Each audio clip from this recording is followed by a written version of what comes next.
ಸ್ನೇಹಿತರೆ ನೋಡಿ, ಇಂದು ತಾರೀಕು ಮೇ 17 ವೀಕ್ಷಕರೇ. ಹೌದು ವೀಕ್ಷಕರೇ, ಇವತ್ತು ಮೇ 17 ತಾರೀಕು ಇರುವುದರಿಂದ ಇವತ್ತು ಬೆಳ್ಳಂಬೆಳಗ್ಗೆಯಲ್ಲಿ ಮಹಿಳೆಯರ ಖಾತೆಗಳಿಗೆ ಹಣವನ್ನು ಬಿಡುಗಡೆ ಆಗ್ತಿರುವಂತದ್ದು ಸ್ನೇಹಿತರೆ. ಹೌದು, ಟೋಟಲ್ ಆಗಿ ಇಲ್ಲಿ ಗೃಹಲಕ್ಷ್ಮಿ ಯೋಜನೆ ಕಡೆಯಿಂದ 19ನೆಯ ಕಂತಿನ 2000, 20ನೆಯ ಕಂತಿನ 2000 ಮತ್ತು 21ನೆಯ ಕಂತಿನ ಕೂಡ 2000 ಸ್ನೇಹಿತರೆ. ಹೌದು, ಟೋಟಲ್ ಆಗಿ ಎಷ್ಟಾಗುತ್ತದೆ ಅಂದ್ರೆ ಟೋಟಲ್ ಆಗಿ ಇಲ್ಲಿ 6000 ರೂಪಾಯಿ ಹಣ ಆಗುತ್ತದೆ ವೀಕ್ಷಕರೇ. ಹೌದು, ಟೋಟಲ್ ಆಗಿ 6000 ರೂಪಾಯಿ ಹಣವನ್ನು ಪಡೆದುಕೊಳ್ಳುವ ಪ್ರತಿಯೊಂದು ಫಲಾನುಭವಿಗಳ ಖಾತೆಗಳಿಗೆ ಇಲ್ಲಿ ನೇರವಾಗಿ ಬಂತು ವೀಕ್ಷಕರೇ. ಇಲ್ಲಿ ಗೃಹಲಕ್ಷ್ಮಿ ಯೋಜನೆಯ ಕಡೆಯಿಂದ ಒಬ್ಬೊಬ್ಬರಿಗೆ 4000 ರೂಪಾಯಿ ಹಣ ಮತ್ತು ಒಬ್ಬೊಬ್ಬರಿಗೆ ಇಲ್ಲಿ 6000 ರೂಪಾಯಿ ಹಣ ಸ್ನೇಹಿತರೆ. ಹೌದು, ಯಾರ್ಯಾರಿಗೆ ಇಲ್ಲಿ 1000 ರೂಪಾಯಿ ಬರ್ತಾ ಇದೆ ಮತ್ತು ಕೆಲವರಿಗೆ 6000 ರೂಪಾಯಿ ಹಣವನ್ನು ಕೂಡ ಯಾವ ಯಾವ ಜಿಲ್ಲೆಗಳಿಗೆ ಬಿಡುಗಡೆ ಮಾಡ್ತಾ ಇದ್ದಾರೆ ಮತ್ತು ಪ್ರತಿಯೊಂದು ಗೃಹಲಕ್ಷ್ಮಿ ಫಲಾನುಭವಿಗಳ ಖಾತೆಗಳಿಗೂ ಕೂಡ ನೇರವಾಗಿ ಡಿಬಿಟಿ ಮುಖಾಂತರ ಹಣವನ್ನು ಬಿಡುಗಡೆ ಮಾಡುತ್ತಾರಾ ಇಲ್ವಾ ಅಂತ ಈ ವಿಡಿಯೋದಲ್ಲಿ ನಾವು ಸಂಪೂರ್ಣವಾದ ಮಾಹಿತಿಯನ್ನು ತಿಳಿದುಕೊಳ್ಳುತ್ತಾ ಹೋಗೋಣ ವೀಕ್ಷಕರೇ. ಮತ್ತು ಅದೇ ರೀತಿಯಾಗಿ ಕೂಡ ಇಲ್ಲಿ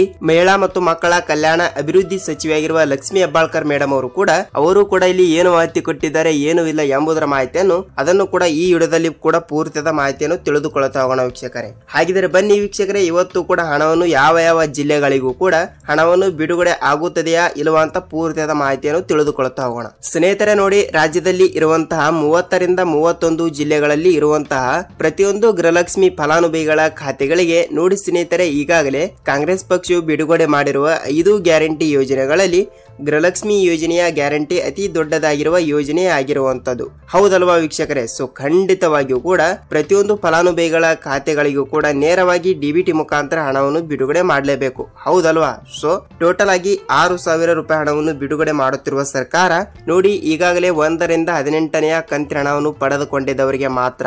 ಹೌದು ವೀಕ್ಷಕರೇ, 1ರಿಂದ 18ನೆಯ ಕಂತಿನ ಟೋಟಲ್ ಆಗಿ ಎಷ್ಟಾಗುತ್ತದೆ ಅಂದ್ರೆ ಪ್ರತಿ ತಿಂಗಳು ಕೂಡ 2000 ಅಂದ್ರೆ ಇಲ್ಲಿ ಟೋಟಲ್ ಆಗಿ 18 ಕಂತಿನ ಹಣಕೆಯಲ್ಲಿ ಟೋಟಲ್ ಆಗಿ 36,000 ರೂಪಾಯಿ ಹಣ ಆಗಿ ಆಗುತ್ತದೆ. ಸೊ ಅಷ್ಟು ರೂಪಾಯಿ ಹಣವನ್ನು ಪಡೆದುಕೊಳ್ಳುವ ಪ್ರತಿಯೊಂದು ಗೃಹಲಕ್ಷ್ಮಿ ಫಲಾನುಭವಿಗಳ ಖಾತೆಗಳಿಗೂ ಕೂಡ ಈಗಾಗಲೇ ನೋಡಿ ಕೇವಲ 1ರಿಂದ 18ನೆಯ ಕಂತಿನ ಹಣವನ್ನು ಮಾತ್ರ ಬಿಡುಗಡೆ ಮಾಡಿರುವಂತದ್ದು. ಹೌದು, 1ರಿಂದ 18ನೆಯ ಕಂತಿನ ಹಣವನ್ನು ಬಿಡುಗಡೆ ಆದವರಿಗೆ ಮಾತ್ರ ಇಲ್ಲಿ ನೇರವಾಗಿ ಡಿಬಿಟಿ ಮುಖಾಂತರ ಹಣವನ್ನು ಬಿಡುಗಡೆ ಆಗಬೇಕು ವೀಕ್ಷಕರೇ. ಹೌದಲ್ವಾ? ಸೊ ಖಂಡಿತವಾಗಿಯೂ ಕೂಡ ರಾಜ್ಯದಲ್ಲಿ ಇರುವಂತಹ ಪ್ರತಿಯೊಂದು ಗೃಹಲಕ್ಷ್ಮಿ ಫಲಾನುಭವಿಗಳ ಖಾತೆಗಳಿಗೂ ಕೂಡ ನೋಡಿ ವೀಕ್ಷಕರೇ, ಇಲ್ಲಿ ಯಾವ ಯಾವ ಜಿಲ್ಲೆಗಳಿಗೆ ಹಣ ಬಿಡುಗಡೆ ಆಗುತ್ತದೆ ಅಂತ ಬಹಳಷ್ಟು ಫಲಾನುಭವಿಗಳು ಕೂಡ ಕೇಳ್ತಾ ಇರುವಂತದ್ದು ಸ್ನೇಹಿತರೆ. ನೋಡಿ, ಅವರು ಅಂದ್ರೆ ಮಹಿಳಾ ಮತ್ತು ಮಕ್ಕಳ ಕಲ್ಯಾಣ ಇಲಾಖೆಯ ಸಚಿವೆಯಾಗಿರುವ ಲಕ್ಷ್ಮಿ ಹೆಬ್ಬಾಳ್ಕರ್ ಮೇಡಮ್ ಅವರು ಕೂಡ ಇಲ್ಲಿ ಅವರು ಕೂಡ ಯಾವುದೇ ರೀತಿಯಾಗಿ ಕೂಡ ಜಿಲ್ಲೆಗಳು ಕೂಡ ಕೊಟ್ಟಿಲ್ಲ.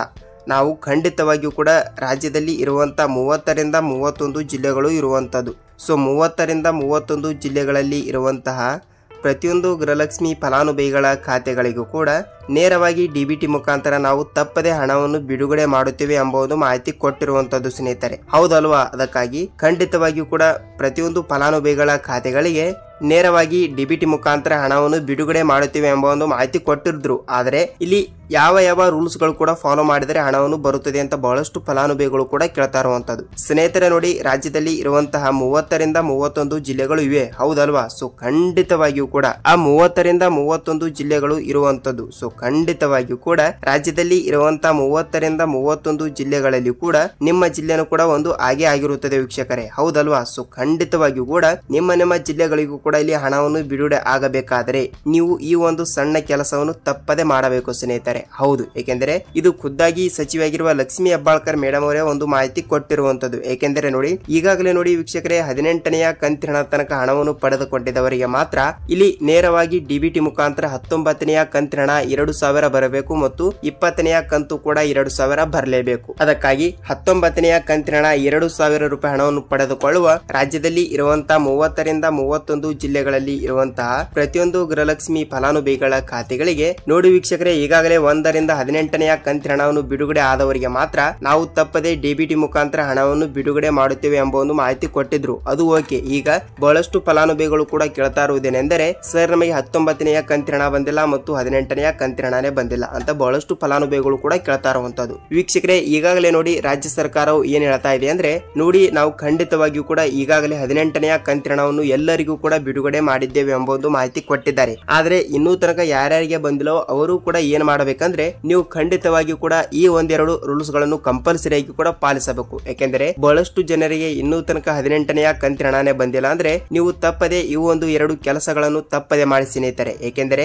ಈ ಒಂದು ಕೆಲಸ ಮಾಡಿಲ್ಲ ಅಂದ್ರೆ ನಿಮಗೆ ಇಲ್ಲಿ 18ನೇ ಕಂತಿನ ಹಣ ಬಂದಿಲ್ಲ ಅಂದ್ರೆ ಅದು ಕೂಡ ಬರಲ್ಲ, ಮತ್ತು 19ನೇ ಕಂತಿನ ಹಣ ಆಗಲಿ ಮತ್ತು ಫೆಬ್ರವರಿ ತಿಂಗಳಿನ ಮತ್ತು ಮಾರ್ಚ್ ಏಪ್ರಿಲ್ ತಿಂಗಳಿನ ಈ 3 ಕಂತಿನ ಹಣ ಆದ್ರೂ ಕೂಡ ನಿಮಗೆ ಇಲ್ಲಿ ₹1 ಹಣ ಕೂಡ ಬರಲ್ಲ. ಅದಕ್ಕಾಗಿ ಖಂಡಿತವಾಗಿಯೂ ಕೂಡ ಈ ಒಂದು ಕೆಲಸವನ್ನು ತಪ್ಪದೆ ಮಾಡಬೇಕು ಸ್ನೇಹಿತರೆ. ಹಾಗಿದ್ದರೆ ಯಾವ ಒಂದು ಕೆಲಸ ಅಂತ ನೋಡಿಕೊಳ್ಳುವುದಾದ್ರೆ ವೀಕ್ಷಕರೇ ನೋಡಿ, ಯಾವ ಕೆಲಸ ಅಂತ ನೋಡುವುದಾದ್ರೆ ನೋಡಿ ವೀಕ್ಷಕರೇ, ನೀವು ಖಂಡಿತವಾಗಿಯೂ ಕೂಡ ಸೀಡಿಂಗ್ ಮಾಡಿಸಬೇಕು. ಹೌದು, ನಾನು ಪ್ರತಿಯೊಂದು ವಿಡಿಯೋದಲ್ಲಿ ಕೂಡ ಹೇಳ್ತಾನೆ ಇದ್ದೀನಿ ಮತ್ತು ಈ ಒಂದು ವಿಡಿಯೋದಲ್ಲಿ ಕೂಡ ಹೇಳ್ತಾ ಇದ್ದೀನಿ ಮತ್ತು ಇನ್ನೂ ಸ್ವಲ್ಪ ಡೀಟೇಲ್ ಆಗಿ ಹೇಳ್ತೀನಿ ನೋಡಿ ವೀಕ್ಷಕರೇ. ಯಾಕೆಂದರೆ ನೀವು ಸೀಡಿಂಗ್ ಮಾಡಿಸಬೇಕು ವೀಕ್ಷಕರೇ. ಹೌದು, ಸೀಡಿಂಗ್ ಅಂದ್ರೂ ಬೇರೆ ಮತ್ತು ಆಧಾರ್ ಕಾರ್ಡ್ ಲಿಂಕ್ ಅಂದ್ರೂ ಬೇರೆ. ಅದಕ್ಕಾಗಿ ನೀವು ಮೊದಲ ಬಾರಿಗೆ ಇಲ್ಲಿ ನಿಮ್ಮ ಬ್ಯಾಂಕ್ ಅಕೌಂಟ್ಗೆ ಹೋಗಿ, ಅಂದರೆ ನೀವು ಗೃಹಲಕ್ಷ್ಮಿ ಯೋಜನೆ ಹಣವನ್ನು ಯಾವ ಬ್ಯಾಂಕಿನಿಂದ ಪಡೆದುಕೊಂಡಿರುತ್ತಾರಲ್ಲ ಆ ಬ್ಯಾಂಕಿಗೆ ಹೋಗಿ ನೀವು ಮೊದಲ ಬಾರಿಗೆ ಎಲ್ಲಿ ಬ್ಯಾಂಕ್ ಅಕೌಂಟ್ ಅನ್ನು ಎಲ್ಲಿ ತೆರೆಸಿರುತ್ತೀರಲ್ಲ ಆ ಬ್ಯಾಂಕಿಗೆ ನಿಮ್ಮ ಆಧಾರ್ ಕಾರ್ಡ್ ಜೆರಾಕ್ಸ್ ಮತ್ತು ನಿಮ್ಮ ಬ್ಯಾಂಕ್ ಪಾಸ್ಬುಕ್ ಅನ್ನು ತೆಗೆದುಕೊಂಡು ನೀವು ಸೀಡಿಂಗ್ ಮಾಡಿಸಬೇಕು. ಸೀಡಿಂಗ್ ಮಾಡೋದು ಅಷ್ಟೇ ಅಲ್ಲ, ಮತ್ತು ಸೀಡಿಂಗ್ ಆಕ್ಟಿವ್ ಆಗಿರಬೇಕು ಸ್ನೇಹಿತರೆ. ಸೀಡಿಂಗ್ ಆಕ್ಟಿವ್ ಆಗಿದ್ದರೆ ಮಾತ್ರ ಇಲ್ಲಿ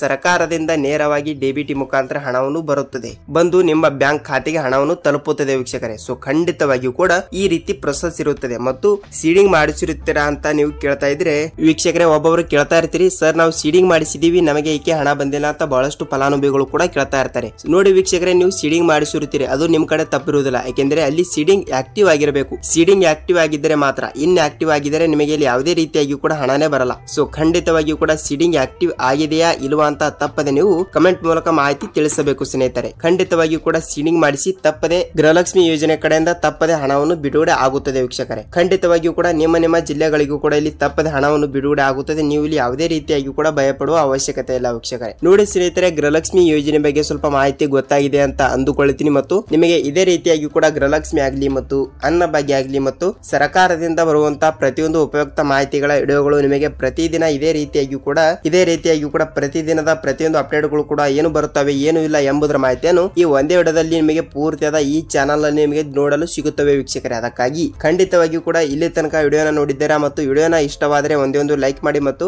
ಈ ವಿಡಿಯೋನ ನೀವು ಎಲ್ಲಿ ಸ್ಕಿಪ್ ಮಾಡದೆ ಪೂರ್ತಿಯಾಗಿ ನೋಡಿದಕ್ಕೆ ಧನ್ಯವಾದಗಳು ಸ್ನೇಹಿತರೆ. ಸ್ನೇಹಿತರೆ, ನಾವು ಮತ್ತೊಂದು ಅಪ್ಡೇಟ್ ಜೊತೆ ಮತ್ತೊಂದು ವಿಡಿಯೋದಲ್ಲಿ ಭೇಟಿ ಆಗೋಣ. ಅಲ್ಲಿ ತನಕ ಎಲ್ಲರಿಗೂ ನಮಸ್ಕಾರ.